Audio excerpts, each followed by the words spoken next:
Digital gramophone makes no sense.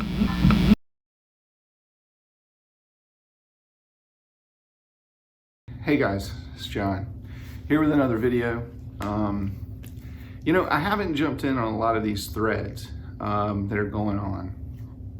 The VC is doing a pretty damn good job of keeping itself busy. I'm gonna do a thread response with this video, and it's I'm really late to the game. I think this one's even kind of died, but I'm still gonna do it. It was a favorite guitarists thread. Mazzy, I'm doing the 20 guitarists because I'm calling it the 20 guitarist challenge, started by Mazzy. Mazzy always does more than is necessary, and so I thought that I would do that too. I've also been shouting out certain self-isolation beverages. Tonight's is Weeping Willow Wit by Mother Earth Brewery. It's in Kinston, North Carolina. Yeah, so let's just do the 20 guitars. I'm not, these aren't ranked, and they're not exactly even organized, but I'm just gonna start talking about them. The first one, and I'm gonna commit a huge faux pas on the VC. I used to have 2 albums by her, and I can't find them, and I'm worried that I sold one in particular I really wanted to keep, and I'm worried that I sold it in a recent purge of CDs. But I'm still gonna talk about her. Her name's Marnie Stern. The second album has a really long title. I'll throw it up here in the video, but it came out in 2008, I believe. She's an incredibly inventive guitarist, kind of into shredding, and it's really weird because she's not like a metal guitarist. She's more in kind of the indie experimental rock world. Music that I never really heard anybody else do. She definitely has her own sound.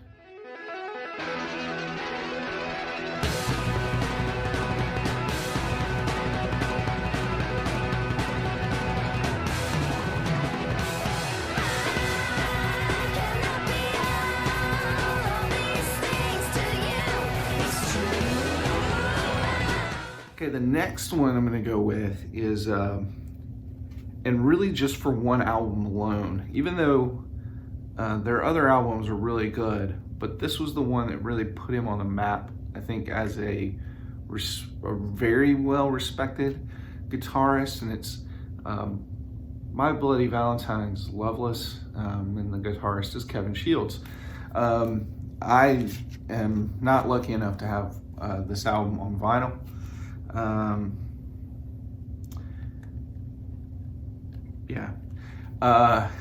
But yeah, this obviously everybody knows is a shoegaze masterpiece, and the meticulous hard work that Kevin Shields put into this to create certain sounds, yeah, he's got to be mentioned. Kind of another person who's responsible for influencing an infinite amount of guitarists that followed, and that's Thurston Moore, Sonic Youth. No particular reason why I'm showing Dirty. Everybody seems to show Goo and Daydream Nation. And Thurston Moore, kind of the noisy wall of sound that he created. Yeah, Joey Santiago from the Pixies. This is a 30th anniversary of Come On Pilgrim combined with Surfer Rosa. It was a reissue put out by 4AD. Joey Santiago is kind of like almost in the vein of Jimi Hendrix or Tom Morello.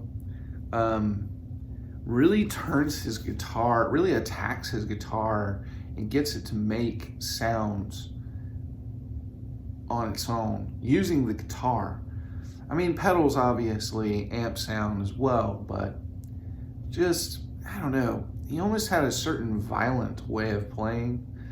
Does have a certain violent way of playing. Don't mean to talk about him in the past tense, but especially on Surfer Rosa. How about David Roback? Kind of out of the Paisley Underground era. Obviously, this is Opal's Happy Nightmare Baby. Love this album. I also have a Rain Parade album.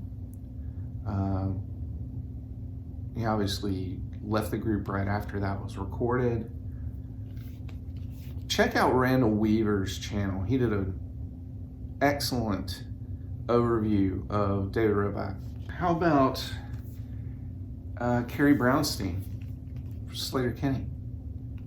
The lead guitarist. Mostly the lead. Yeah, I mean, the lead guitarist for Sleater-Kinney.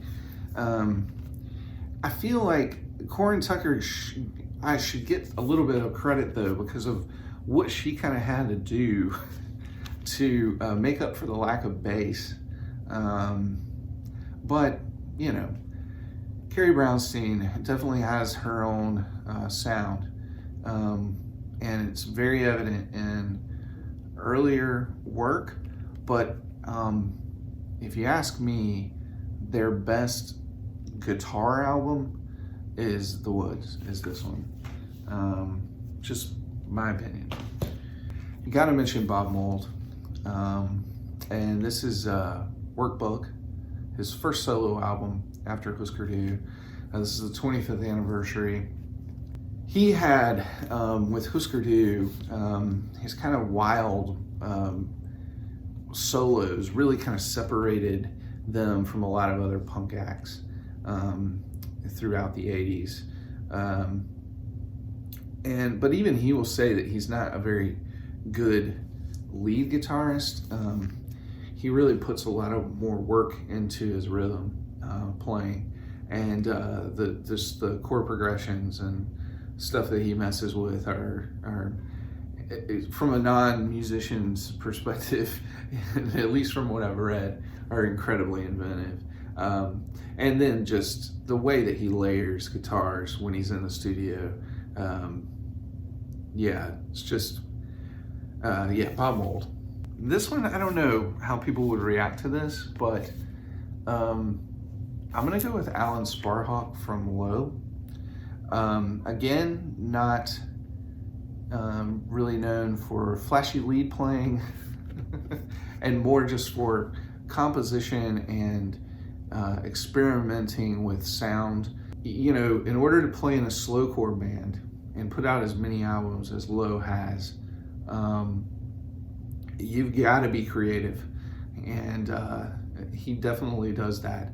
He manages to somehow not repeat himself, and it's quite something. He's actually a really good guitarist though, and you don't really hear it as much in Low's work. You hear it in some other of the side projects he has, like Retribution Gospel Choir. There's a blues project that he has on the side. This is Black Eyed Snakes, I think is what it's called. But yeah, Alan Sparhawk from Low.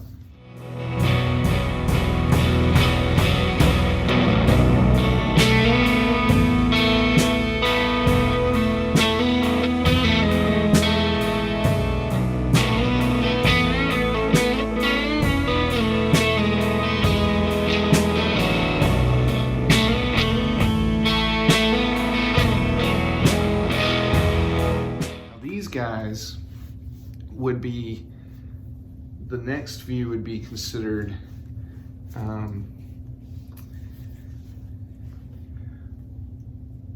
traditionally more talented, skillful players.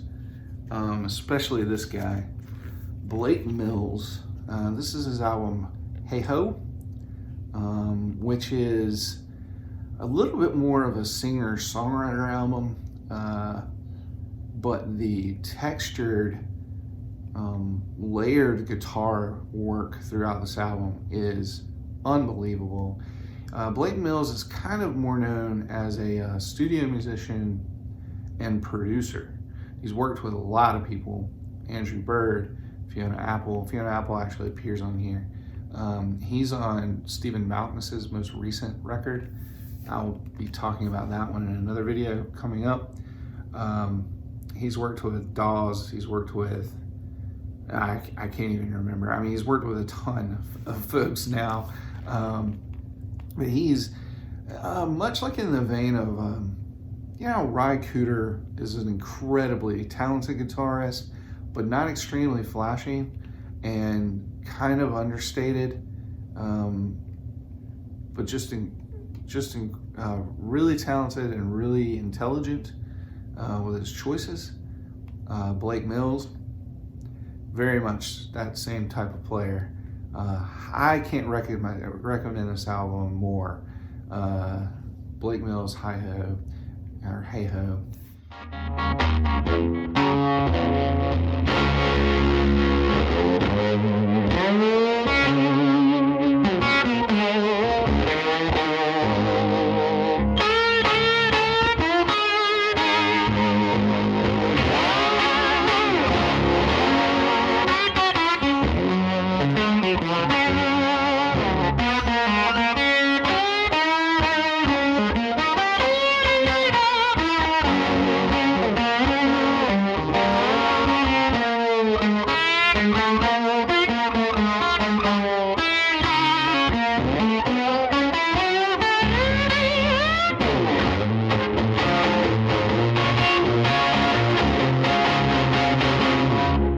So the next couple of guys are kind of, I would say, pretty inspired by the American primitive guitar movement.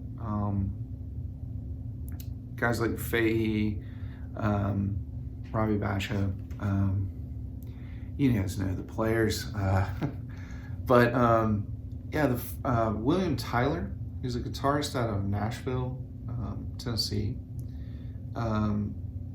Incredible instrumental guitar works on this album. He has one prior to this one, and then a new one that came out last year. Steve Carlson's talked about him before. Highly recommend his work if you're into a lot of those guys from the 60s. Along with that, Steve Gunn. Now, as Steve Gunn has kind of progressed throughout his career, he's kind of moved more away from that kind of folk-inspired stuff and kind of brought in popular music a little bit more, mixed in with his style. He's highly influenced by Michael Chapman. But yeah, Steve Gunn, super talented guy. I need to pick up a few more of his albums. I only have this one and then his new one that came out last year, which was one of my favorite albums last year. But yeah, Steve Gunn. Now, Steve Gunn played in this guy's band, Kurt Vile. He played in the Violators for a little while before he went out on his own. But Kurt Vile is definitely kind of more well known in the indie circles as kind of a guitar hero, if you will. Very influenced by punk and blues and even a little bit of country rock, psychedelic. I mean, a lot of different styles. But he's kind of managed to meld all of those things into kind of his own sound. He obviously has an association with the War on Drugs. He started in the War on Drugs, I believe, if I remember correctly. But yeah, Kurt Vile, he kind of leads me to think of this guy, Kurt Kirkwood from the Meat Puppets. It's just, a madman on the guitar, a guy that coming out of the punk movement was not afraid to show his influences from, you know, kind of the classic rock guitar gods. But he just had his own wild style of playing, and was also way more talented than his bandmates early on. Here they are, Kurt and Chris Kirkwood, the brothers, and then Derek Bostrom on drums. But yeah, you know, Huevos came out in 1987 on SST Records. Next guy is Nels Cline, who plays with Wilco now, and super talented guy. Really skilled player. It dabbles in jazz, kind of in side projects and stuff. But he is wild. Just an amazing lead guitarist. Really, after Jay Bennett left the band, I would say that Nels Cline's guitar style and his signature sound really kind of helped Wilco kind of in the next phase of their career. And they were already really good. They were already a really good live act. But once he joined the band, it really took them on in another, put them on another level as far as a live act is concerned. And yeah, Nels Cline is just he's really fun to listen to, and really fun to watch if you ever get to catch these guys.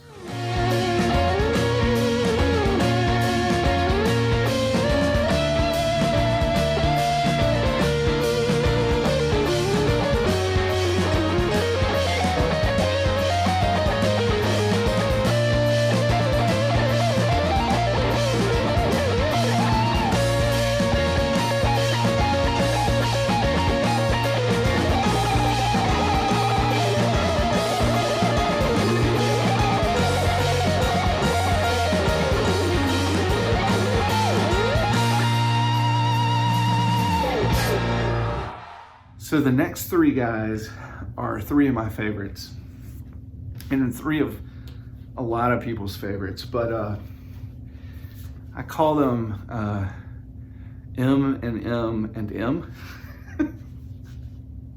I'm such a dork. The first one being, can't do this video without talking about Jay Mascis and Dinosaur Jr.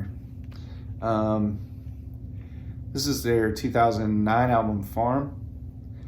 One of their best, and to be doing it up at, 25 years at this point. Yeah, I mean, they're still incredible. Dave from Local Bandography and I caught them last year, and yeah, Mascis is a genius. Owes a lot to Neil Young, I would say, but also, your guitar gods of yore, for sure. The next M is Stephen Malkmus. Obviously one of the founders of Pavement. This was his band after Pavement broke up, called the Jicks, Stephen Malkmus and the Jicks. Malkmus has kind of made jamming cool in a world where jamming couldn't have been more hated, but he's kind of made it cool again. And I don't know, you really hear it on this album in particular. And I love this album. It's not my favorite Jigs album, but I decided to pull it just because of its place in the discography. I'd say Mirror Traffic is probably my favorite. This attraction needs a little gain, my friend. It never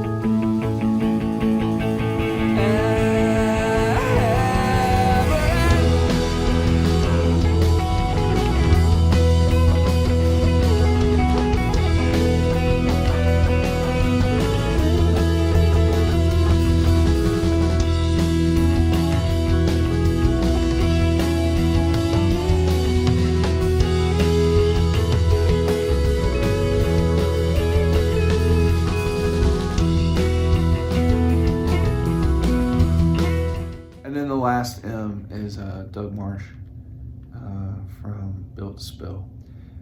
Keep It Like a Secret.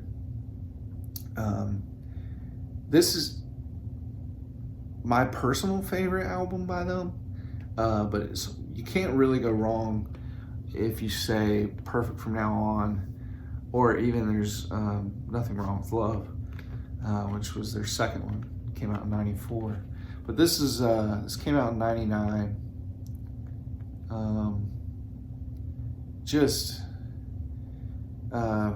Marsh is definitely owes a lot to like Mascis before him, and guys like Kurt Kirkwood and Bob Mould, all of those guys that came before, but is also not afraid to rip into a solo and really kind of soar. Built to Spill has recorded some albums that I feel deserve to be played in arenas, but it was a lot more fun just to hear them in clubs.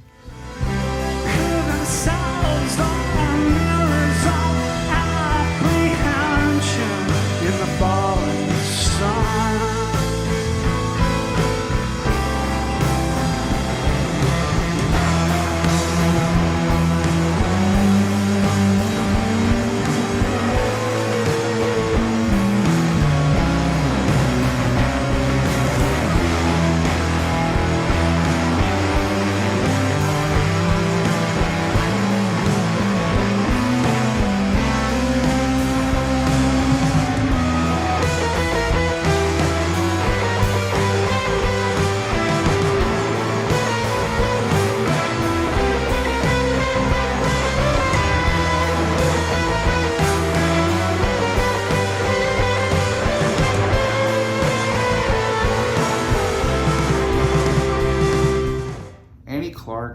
St. Vincent. I mean, in my opinion, is kind of the torch, kind of picked up the torch from Bowie and Prince.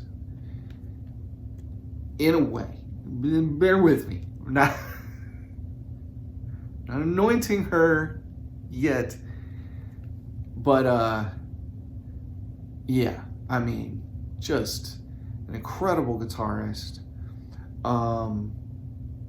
and art rock musician extraordinaire, putting out some of the best stuff out there today. Also producing now, kind of controversial topic there, because a lot of Sleater-Kinney fans were not really pleased with their newest album, but her fingertips were all over that.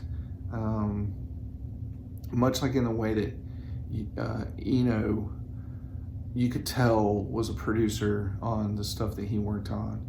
But yeah, Annie Clark is insane on the guitar. She's from Texas, went to Berklee School of Music in Boston, and yeah, just an incredible musician. Annie Clark, St. Vincent.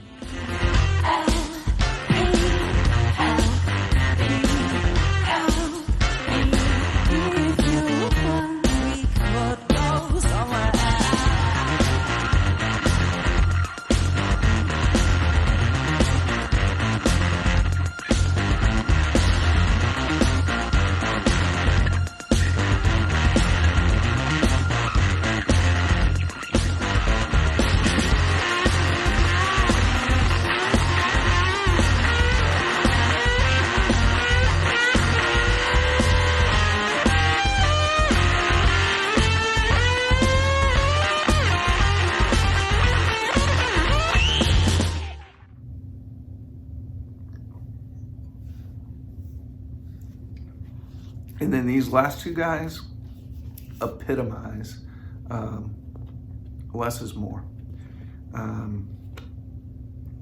First one being Johnny Marr, the Smiths. And I decided to show Strange Ways, Here We Come, because everybody shows the other albums. And I don't ever really see this one shown that much, unless it's a Vinyl Finds video or something. But if it's like an answer to a tag question or a thread or something, I never see this one. But yeah, Girlfriend in a Coma is one of the best riffs I've ever heard. And to talk about a guy that played with a clean tone, had his own tone that was instantly recognizable. And even in the stuff that he would do later on, when he joined Modest Mouse and started playing on Modest Mouse albums, it was like, well, there's Johnny Marr, you know? You just knew, you could hear his sound. It was a weird pairing in my mind, but it worked on a lot of their stuff. But yeah, Johnny Marr, I mean, he set the stage for everybody that came after, all of the twee bands. I don't know, you know, a lot of indie rock owes its sound to Johnny Marr for sure. And then I'm gonna go with Peter Buck, another guy that less is more, but has a tone that is all of his own. From the riffs of like Driver 8, The One I Love, countless others. Some of the songs on here, Orange Crush, Pop Song 89, had a way of having that deeper kind of driving tone that made up those riffs like Driver 8 and The One I Love, but then at the same time, on their more acoustic numbers, had just a beautiful kind of folk inspired, obviously inspired by the Byrds guitar sound, McGuinn's guitar sound probably more than anybody, but yeah, I mean, and then would continue to kind of add on to his sound, but he always still sounded like Peter Buck, like the stuff on Monster, and then on Adventures in Hi-Fi, and then even as they got it later into their career and started to kind of experiment with more like electronic sounds and stuff. But anyway, yeah, Peter Buck from R.E.M. Come on. So yeah, that's it. 20 guitarists. Probably went a lot longer than I said I was going to, than I wanted to. Hope everybody's doing well out there. Please keep your heads on straight. I know we're all kind of looking for the light at the end of the tunnel right now. I really feel like it's still going to be a while before we're back to normal. But at some point we got to live our lives, right? So yeah, it's a tough thing. I don't know. I'm ready to get rid of some kids, though. I can tell you that. I'm ready to take some kids to some grandparents. For sure. All right, guys. Be good to each other. Hope you're doing well. All right, cheers.